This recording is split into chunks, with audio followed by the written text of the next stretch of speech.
Breaking చూస్తున్నాం. Delhi liquor కేసులో BRS MLC కవితకు మరోసారి చుక్కెదురైంది. కవితను సీబీఐ అరెస్టు చేయడంపై కోర్టును ఆశ్రయించారు ఆమె తరపు లాయర్లు రాణా మోహిత్ రావు. రౌజ్ అవెన్యూ కోర్టులో పిటిషన్ దాఖలు చేశారు. ఎలాంటి నోటీసులు ఇవ్వకుండా కవితను జైల్లో సీబీఐ అరెస్టు చేసిందని కోర్టులో వాదనలు వినిపించారు. ఈ పిటిషన్పై అత్యవసరంగా విచారణ చేపట్టాలని కోర్టును కోరారు. అయితే ఈ కేసును అత్యవసరంగా విచారణ చేపట్టాల్సిన అవసరం లేదని కవిత తరపు న్యాయవాదులకు స్పష్టం చేశారు సీబీఐ స్పెషల్ కోర్టు న్యాయమూర్తి మనోజ్ కుమార్. తన ఎదుట లిక్కర్ కేసుకు సంబంధించి ఎలాంటి వాదనలు జరగలేదని, అత్యవసర తీర్పులపై మాత్రమే వాదనలు జరుగుతాయని చెప్పారు. లిక్కర్ కేసు గురించి తనకు ఎలాంటి సమాచారం లేదన్న న్యాయమూర్తి ఈ కేసులో తాను ఎలాంటి రిలీఫ్ ఇవ్వలేనని స్పష్టం చేశారు. రేపు కేసు విచారణ జరిగి కోర్టులో వాదనలు వినిపించాలని కవిత తరపు లాయర్లకు సీబీఐ స్పెషల్ కోర్టు న్యాయమూర్తి మనోజ్ కుమార్ సూచించారు. పిటిషన్ను కావేరీ బవేజా ధర్మాసనంకు బదిలీ చేశారు. రేపు ఉదయం 10 గంటలకు కవిత తరపు లాయర్లు పిటిషన్ విచారణకు వచ్చే అవకాశం ఉంది.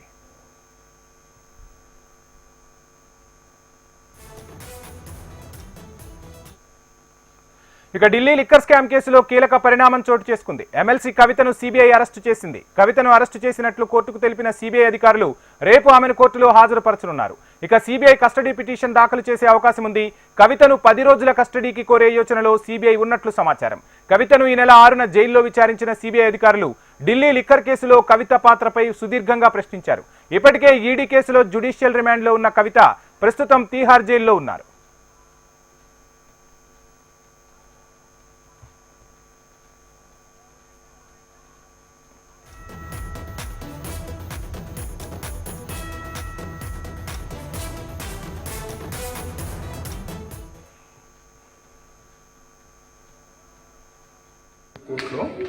కోర్టులో మాకు మళ్ళీ తనని వితౌట్ గివింగ్ ఎనీ నోటీస్ ఇవ్వకుండా మా వాదన ఇవ్వకుండా కవిత గారిని అరెస్ట్ చేయడం జరిగింది. జైలు నుంచి అరెస్ట్ చేయాలి అంటే మనకు వారెంట్ ఉండాలి, కోర్టు పర్మిషన్ తీసుకోవాలి. Without taking court permission arrest చేయలేదు. మాకు తెలిసింది ఏంటంటే నిన్న వాళ్ళు ఒక అప్లికేషన్ వేశారు, మాకు నోటీస్ ఇవ్వకుండా రెండోసారి మళ్ళీ సిబిఐ యూనిలేటర్గా కోర్టు కూడా ఆర్డర్ పాస్ చేసి అరెస్ట్ చేయడం జరిగింది. దాన్నే మాకు కాపీ ఇవ్వమని మేము కోరాం. ఈరోజు కోర్టు హాలిడే కాబట్టి డ్యూటీ డేట్స్కి మార్క్ అయింది. వాళ్ళు రేపు సేమ్ కోర్టులో 10 o'clock పెట్టారు. సో తదుపరి విచారణ రేపు ఉదయం 10 గంటలకు జరుగుతుంది. మాకు ఒక పేపర్ ఇవ్వలేదు, మాకు అసలు ఏం అవుతుందో కూడా మాకు బ్లాంక్లో పెట్టి మాకు నోటీస్ ఇవ్వకుండా మాకు తెలియకుండా అరెస్ట్ చేస్తున్నారు. మేము ఆల్రెడీ కేసులో ఉన్నాము, మాకు నోటీస్ ఇవ్వలేదు. దాన్ని ఛాలెంజ్ చేసుకుంటే మేము అప్లికేషన్ వేసినాక కూడా కోర్టు తర్వాత తదుపరి విచారణకి 26వ తారీఖు పెట్టింది కేసుని. అది అప్పుడు అలా పెండింగ్ ఉన్నాక కూడా ఈరోజు మళ్ళీ అరెస్ట్ చేయడం జరిగింది. ఎనీ ఇన్ఫర్మేషన్ వాళ్ళు ఈరోజు అరెస్ట్ చేశారు. మేము దాని కోరుతూనే మేము అప్లికేషన్ వేయడం జరిగింది.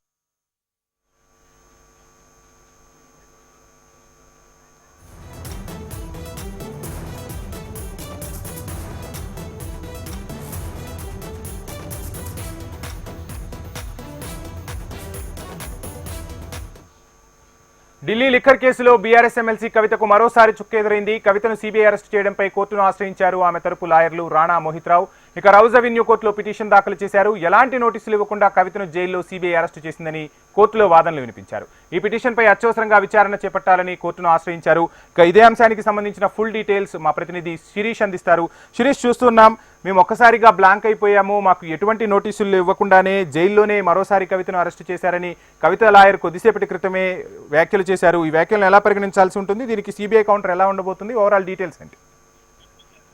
వంశీ, మొత్తం మీద కూడా ఈ రోజు సిబిఐ అధికారులు కవితకు నిజంగానే షాక్ ఇచ్చారని చెప్పొచ్చు. మొన్న శుక్రవారం నాడు పిటిషన్ అనేది కూడా దాఖలు చేశారు. ఒక రోజు నోటీస్ తీసుకొని కవితను జ్యుడిషియల్ కస్టడీలో భాగంగానే సిబిఐ అధికారులు తిహార్ జైల్లో విచారించాలని చెప్పేసి కోర్టు ఉత్తర్వులు ఇచ్చింది.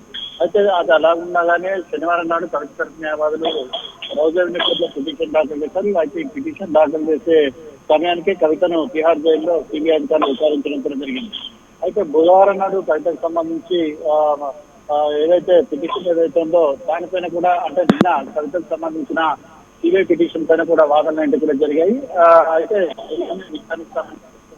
అర్థం చేసింది. మొదట కవిత తరపు న్యాయవాదులు వేసిన పిటిషన్ కు 3 రోజుల సమయం కావాలి రిప్లై ఇవ్వడానికి అని చెప్పిన సిబిఐ నిన్న అసలు రిప్లై ఇవ్వాల్సిన అవసరం కూడా లేదు అని చెప్పేసి కూడా కోర్టుకు తెలియజేయడం కూడా జరిగింది. సో ఈ రోజు అకస్మాత్తుగా ఉన్నట్టు కవితను అరెస్ట్ చేస్తున్నట్టుగా కూడా ప్రకటన చేయడం జరిగింది. రేపు ఉదయం 10:30 గంటల తర్వాత కవితను రౌజ్ అవెన్యూ కోర్టులో ప్రవేశపెట్టనున్నారు. కవితను తమ యొక్క కస్టడీకి ఇవ్వాలని చెప్పేసి కూడా సిబిఐ పిటిషన్ దాఖలు చేయనున్నారు. అయితే ఈ రోజు రంజాన్ కాబట్టి అత్యవసర కేసులను విచారించే కోర్టు మాత్రమే ఉంటుంది. ఆ కోర్టులో కవిత తరపు న్యాయవాదులు మోహిత్ రావు, రాణా పిటిషన్ దాఖలు చేశారు. ఈ విధంగా సిబిఐ బ్యాక్ డోర్ ద్వారా తన క్లయింట్ ని ఇబ్బంది పెట్టే ప్రయత్నం కూడా చేస్తుంది. కాబట్టి దీనిపై ఆర్డర్ ఇవ్వాలని చెప్పేసి స్పష్టం చేశారు. అయితే ఈ ఢిల్లీ లిక్కర్ కేసును రోజువారీ విచారించే కోర్టు ఈ రోజు లేకపోవడంతో స్పెషల్ కోర్టు ఏదైతే ఉందో ఆ కోర్టు జడ్జి ఈ కేసును విచారించేందుకు నిరాకరించారు. రేపు ఉదయం 10 గంటలకు దీనికి సంబంధించిన పిటిషన్ దాఖలు చేసుకోవాల్సిందిగా కవిత తరపు న్యాయవాదులకు సూచించడం కూడా జరిగింది. అయితే ఇది అత్యవసరమైనగా విచారించాల్సిన అవసరం అనేది కూడా లేదు. ఇప్పటికే జ్యుడిషియల్ కస్టడీలో ఉంది కాబట్టి పెద్దగా ఇబ్బంది అనేది కూడా లేదు. రేపు కోర్టులో ప్రొడ్యూస్ చేసిన తర్వాత మాత్రమే కోర్టు సిబిఐ కస్టడీకి ఇవ్వాలా లేదనేది కూడా డిసైడ్ చేస్తుంది. కాబట్టి రేపు మీరు ఈ పిటిషన్ దాఖలు చేసుకోమని చెప్పేసి కవిత తరపు న్యాయవాదులు సూచించడంతో ఇక చేసేది ఏమి లేదు. కవిత తరపు న్యాయవాదులు కోర్టు నుంచి వెనుదిరగడం జరిగింది. వంశీ, శిరీష్, చూస్తూ ఉన్నాం, ఒకవైపు ఈడీ విచారణ జరుపుతోంది, మరోవైపు సిబిఐ కూడా రేపు 10 రోజుల కస్టడీకి కోరే యోచనలో ఉన్నట్టు కూడా సమాచారం అందుతోంది. ఈ నేపథ్యంలో ఈ కేసు ఒక కొలిక్కి వచ్చే అవకాశం ఉందా? అంటే ఇటు సిబిఐ విచారణ కొనసాగుతుంది, ఈడీ విచారణ కొనసాగుతుంది, మరికొంతమంది అంటే అరవింద్ కేజ్రీవాల్ కానీ ఈ కేసులో కీలక పాత్రధారులు సూత్రధారులు ఎవరైతే ఉన్నారో వీరందరినీ కలిపి ఒక్కసారిగా విచారించి కేసు కీలక దశకు చేరుకుందని అనుకోవచ్చా?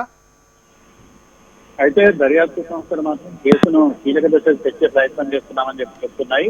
కానీ ఇటు కవిత తరపు న్యాయవాదులు కానీ కేజ్రీవాల్ తరపు న్యాయవాదులు కానీ చేస్తున్న అలిగేషన్స్ ఏంటంటే కావాలని చెప్పేసి కేసును డ్రాగన్ కూడా చేస్తున్నారు. ఎన్నికలు కంప్లీట్ అయ్యేదాకా కేసును ఇదే విధంగా డ్రాగన్ చేస్తూ వెళ్తారు. ఆ తర్వాత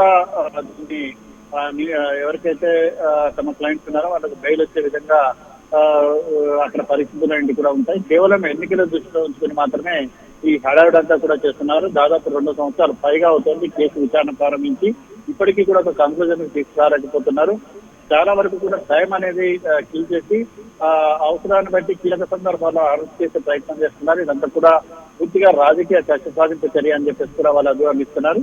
సో ఈ నేపథ్యంలో ఇటు ఈడీ అధికారులు సిబిఐ అధికారులు మాత్రం కేసును ఒక కొరికి తెచ్చే ప్రయత్నం చేస్తున్నామని చెప్తున్నారు. అయితే అది ఎంతవరకు నిజమవుతుందనేది కూడా రాబోయే 2-3 నెలల్లో కూడా తేలిపోనుంది. Right, thank you Sirish.